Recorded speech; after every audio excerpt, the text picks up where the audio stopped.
What's up, guys? It's Tosh here back with another video, and we are back today with some more NBA content. Opening night of the NBA season 2022-2023 NBA season. We're finally back.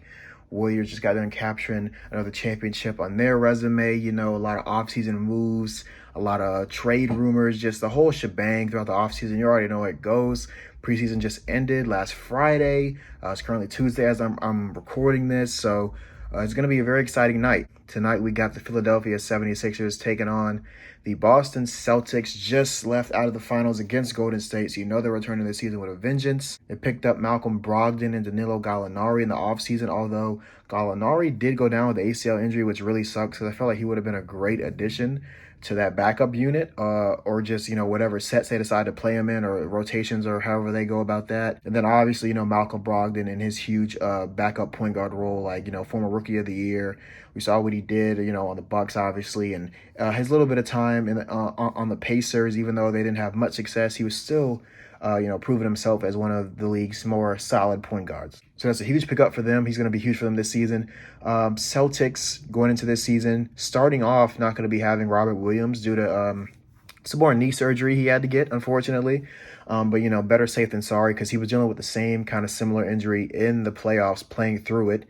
And he just got some kind of shot recently to help the healing process along, and the Celtics aren't taking any chances and making sure he sits out a reasonable amount of time. So per Shams, as he reported earlier today, he's probably going to not be on the team until the second half of the season. And Robert Williams said himself, hopefully towards December or January-ish, but it could be longer than that. You never know. But starting the season not without Robert Williams, probably definitely going to hurt a little bit. Obviously the huge thing, Ime Udoka getting suspended for a year, not being with the team.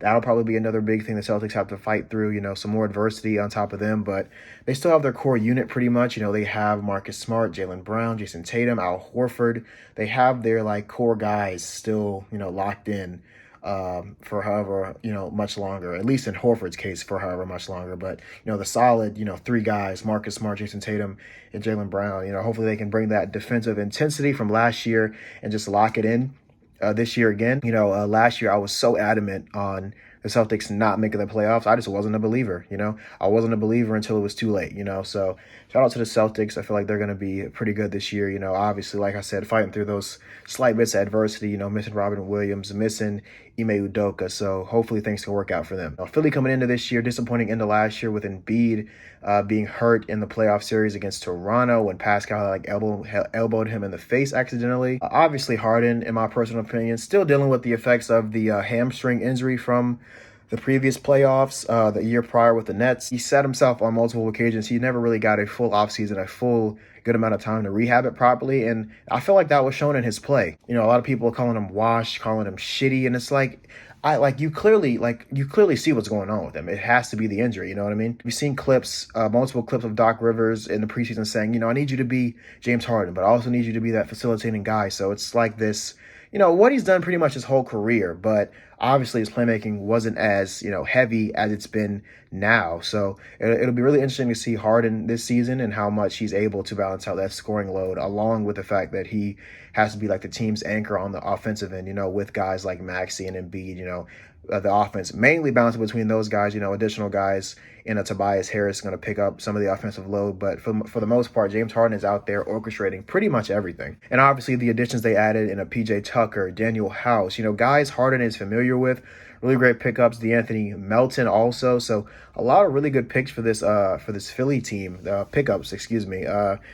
Personally, I feel like Philly takes it over the Celtics. Like I said, with that adversity the Celtics are fighting through, with missing Robert Williams, not having Ime, but like I said, they still have their core guys, so they should be fine. But I think I have Philly taking this one tonight. I feel like they're a tad bit deeper than the Celtics, and I feel like the Sixers are going to be a really heavy, really deep regular season team this year. Granted, that doesn't mean anything for the playoffs, but strictly talking regular season, Like, I feel like they got it. Philly, they've added some great additions. In previous prediction videos, me and my friend Jason have said, we really like Philly this year. He's really high on Harden. I'm really high on him coming back into the season too. So I feel like they can make a run.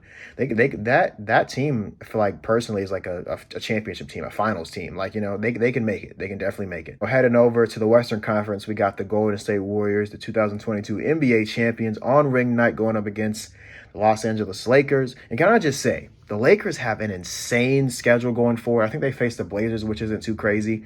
But every other team is like Clippers, Nuggets, obviously the Warriors tonight. You got the Pelicans. Like, we are going up against some big hitters, bro. And I say we, being a Lakers fan. Honestly, with how the roster looks on paper, to me personally, I feel like we only win 10 more games than we did last year.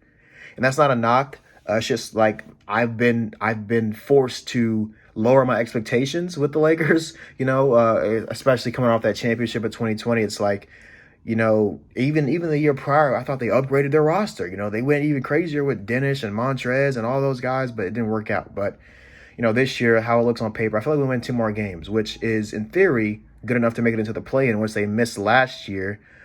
Which was super abysmal, just unbelievable how like everything just fell apart. But yeah, I really feel like we can win a couple more games. We're like slightly better than last year. I'm not going to have my expectations too high, even though I hope we do really good. I'm still excited to watch Lakers basketball. Going to try to watch every possible game this season. As far as my prediction goes, I got the Warriors taking this one. I'm hoping for good games on both sides with the Philly and Celtics game and the Lakers and Warriors game. So hopefully we can get some good competition between the two teams tonight. Super hyped for opening week, you know what I'm saying? We got games Wednesday, Thursday, Friday.